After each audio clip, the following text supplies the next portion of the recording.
Hey everybody, Chris and Tony back for another TigerSox review for the Blue Collar Beer Gentleman. We are once again doing another on-site brewery review. Here we are at Bad Beat Brewing. And we're going to bring all sorts of barrels of fun. We're going to have barrels of fun. We have barrels of beer instead of barrels of monkeys. Good friend Jimmy off camera, providing emotional support. He's our emotional support animal today. There we go. Real quick, Bad Beat Brewing, 7380 Eastgate Road, Suite 110, Henderson, Nevada, 89011. Is the address you either want to put into your locator or have your Uber driver put into your locator. Or Bad Beat is actually here in the brewing district of Henderson. So your taxi driver or your Uber driver, if you tell them that's where you're headed, they're probably likely to know where that is. They better, if they're cool. We should. Special shout out to Amber. She's playing host to us today. Exactly. Been very helpful. Amazingly helpful. She's been our beer tender plus technician, actually. Yeah. Director, producer, yeah. Everything. Finder of Caterer, extension cords. Finder of extension cords. Bad Beat's been in Vegas now just over 5 years. In my top 3 favorite breweries in the Valley. Yeah. They make amazing beer. Their double IPA is fantastic. They have just a bunch of great beers. Always a good time to come here. The brewery itself is it almost has a throwback kind of honestly, living room kind of. I would say Bad Beat is Henderson, Nevada's answer to Central Perk, in that it actually has couches, it has spots to sit down and play board games. It honestly reminds me of 90s coffee shops. It exactly, really, truly that's a great analogy. And yet you can still find the game going on. Like right now, there's the Pro Bowl. The Pro Bowl is on right now, and so it's not so hoity-toity that you can't catch a good game either. Yeah. There's darts out there. There's a shuffleboard just in the back area close to where we're at. Nintendo, the original Nintendo from like the late 80s with a bunch of games is out there. So very, very comfortable, fun, clean, just a real fun place. With your friends and drink some beer. Definitely. Yep. It's definitely in my top 3, and I've even told people if Tenaya Creek weren't around, I'd probably be here way too often. I even joked with Chris that if we were to start a fan page on Facebook, we might call ourselves the Beat Kids. The Beat Kids. Fans of Wonderchosen should know exactly about Fans of Wonderchosen, if you remember Wonderchosen from MTV2, there was a bit they did called Beat Kids, and it was children that were reporters. But I'm like, wouldn't that be a great name for a fan page for Bad Beat fans? We're the Beat Kids. So today we are your Beat Kids. All right. So what are we drinking today, Jimmy or Chris? Yeah, Jimmy, what are you drinking over there? Hey, this is blue collar crap. Actually, we're all drinking the same Jimmy beer. Jimmy is drinking the beer that we're going to be reviewing. We're all drinking the same beer. The beer in question actually today is called Morning Payoff. It is an Imperial breakfast stout with an 8.8 ABV. Do not have IBUs for you, sorry. The malts used were 2-row Munich, oats, wheat, chocolate, roast, crystal, wheat, lactose, and California ale yeast. Yep. They used mothership coffee roasters, added oats, same oats you'd find in oatmeal, followed by a couple different types of malted wheat. Check this out, Chris. Look what they got. Ah, okay. Touch of smoked malt adds a flavor you'd get from bacon or grilled ham. Finally, we mashed a lot of roasted and chocolate malts to layer coffee, brownie, cocoa, and milk chocolate qualities. Put all this together, a rich and savory imperial stout, loads of dark chocolate, brownie crust, and coffee. This shit was almost called Party All Night. So there you have it. This was supposed to be the beer to keep you up all night and get you a good buzz going. And just so you know, we didn't call the beer shit. They did. These are their own notes. And this is something you will find actually here at this brewery. As you sit down, you will find these little index cards with information about your beers. Kind of another cool thing. So if I could learn how to use my arms. Yeah, you got like a little booklet, pages and pages of all the information. Basically, it's that same review you would see on Untappd. And speaking of Untappd, I did my homework, discovered that I have reviewed 18 beers. Actually, I ranked 18 beers from them, did not rank the iHeart NB beer. That review will be coming out very soon. It was done the day after I had a cold. I did not have taste receptors up and going, and it was unfair to very unprofessional taste receptors. It was and it was the wrong time to review that beer. But anyway, 18 beers ranked 3.61 for the average. So Tony is getting our beers camera ready. So Amber not only did she just take such good care of us to this point today, she taught us a really cool trick. A simple plastic spoon. From Toy Story 4 even. You could put little faces on it and stuff. So this was poured maybe, I don't know, 15 minutes ago or so, maybe 20 minutes ago. Just a quick little one of these, and There you Get your go. camera ready. You got a photogenic beer. Cool glasses. Very, very cool logo font on the glasses. Tony will now tell you about What else can I say? About the homework you did about discovering Oh, yes, names of the beers. yes. Where are my reading glasses? Oh, I can't see a thing. Sorry. So Badbeat, in the 5 years they've been in Vegas, in Henderson, for all you people out there that are gamblers or poker players or both, they have a tendency to name their beers in that realm. So just an example, the ringer is a word that I had to look up because I'm not much of a poker player. I looked that up. Apparently it is an imposter, someone playing at your table who doesn't know what they're doing, I guess. Anyway, the ringer is the name of their Pilsner. Their Hefeweizen is called Bluffing Isn't Weiss, short on Hefeweizen. So bluffing, I think we all know what that is. Their amber is called Anti-Up. Although that is no longer in production. That is not available at the time, but just to give you an idea of the theme. And then the whale is the barley wine.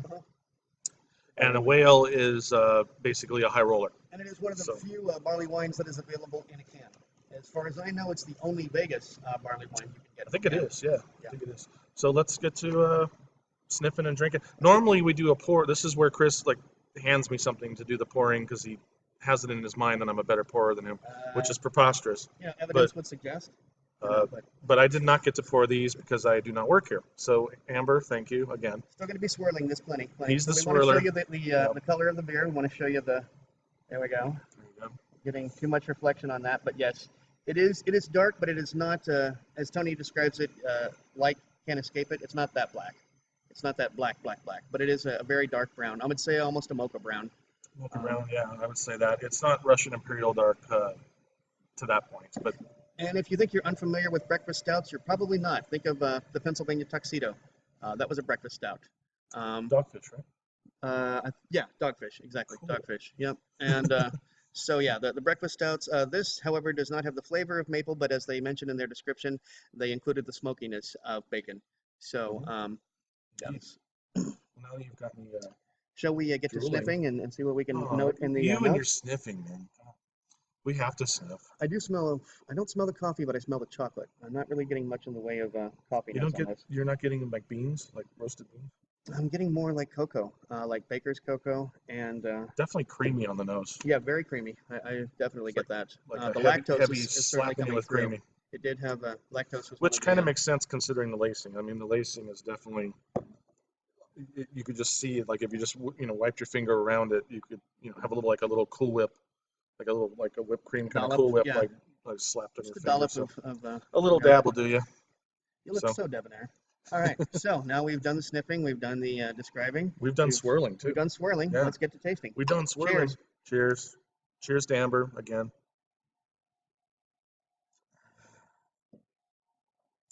I'm going to describe it as probably a medium mouthfeel. It's more of a mouthfeel than you normally get for a lactose beer. And I have to admit, I'm not usually a big fan of lactose stouts. They kind of... Actually, that's like the only way I will drink a stout. I mean, I like stouts, not as much as some people, but to me, the heavier on the lactose, the more... I think I'm getting more of just like a chocolate milk or something where it's just got more of that creaminess to it. I prefer that. I prefer that over the booziness. So I'd rather have a breakfast stout than an Imperial. Yeah, I'd say the booziness is very tempered. Despite the 8.8 ABV, I'm not really getting much of an alcohol burn at all. Maybe towards the very, very end, as the last drops just go down the palate, you can kind of get that sort of alcohol burn in the nasal passage, but feel the burn. Just a slight one, and I'm actually kind of surprised by that. Rock solid beer, though. If you're a fan of stouts and you want you're not looking to get like bombarded with like the 12%er. Like if something like the brewery were to make a beer like this, it'd be probably close to double the ABV. Yeah, 13. So beware. But this has a real nice balance. It's got a toastiness to it. The malt is very, very balanced and satisfying. Now, unfortunately, I do not know exactly how far their distribution goes, but I do know that you can get Bad Beat beers in the grocery store here and in Vegas. You can get them at Smith's. So Tony's going to show you what the cans look like because this is a brewery that does can and does distribute sled cans. I will happily do it a second time. Yes. What I like about the cans here is what I'm showing you right now. They actually will give you good information. They will give you an itemized list of the yeast you're drinking, the malt you're drinking. If it's an IPA, you're going to see the hops you're drinking. So kind of a cool idea. You don't really see this very often in with canned beers or bottled beers for that matter. Show that so they can just see. That's what you're going to be looking for, gang. If you're trying to look for this specific beer, that specifically, somebody standing at the top of a skyscraper, Yep. looks like somewhere. I'm going to say Denver. That's Not a view you're going to get anywhere. Yeah, here you got in some Vegas. major. I'm not sure where that some was major taken. mountains going on. Well, then you see the Luxor right here. The Luxor is right there. Okay, I don't know any place you're going to see mountains that high. The mountains in are a little this valley, exaggerated, yeah. but you know, that's why you drink beer so you can hallucinate. And enjoy He's got a point, you know. And if it's first thing in the morning after you've been drinking all day and getting a The buzz mountains off of look like this, that. then yeah, the mountains look like that. Okay. Don't argue with me. Whoever designed this is like, quit picking on my mountains, man. And then the actual logo, the poker chip, is right there too. So Yeah. so that's kind of. I really like their logo. I think they got a really cool logo. What would you score this currently on Tapped? That's always part of our videos we mention on Tapped. Well, yeah, as I said, Even though I never use it I anymore. have to admit, when they put lactose into a stout, it improves it for you. It actually kind of brings it down a bit for me. I'm probably gonna level at 3.75. I think I'll be a I little more won't give it a generous. 4.0, but I'm actually going to go 4.25. I think it's a real solid representation of a breakfast stout. I can't sit and name a laundry list of breakfast stouts that I've had because usually when I have a stout, it is kind of the more of the Imperial stout variety, more toward the Russian. Actually, the last Russian Imperial stout I had was also a local. It was Joseph James, and that was in a bomber, and it was a monster. I couldn't finish it in one sitting. But hats off to Bad Beat. I think you guys make a fantastic stout. they do. I'm always surprised. I'm not surprised, but always thrilled to see what sort of new things Bad Beat's going to be introducing. This, in fact, is a beer that is not available year-round, but it is available every year, Right. as Amber told us. So right Which now, is- during the winter months, this is the last week of January. I imagine probably through February and maybe even into March, you'll still be able to get this beer. Right. But it is on its way out, too. So if you want to come check this out, you do need to get down here or get to the store and pick up a 4-pack This like is Tony showed you. one of the reasons we wanted to do this review, this beer first, is to have it out there on for more opportunity for people to see the video to get here before it's gone.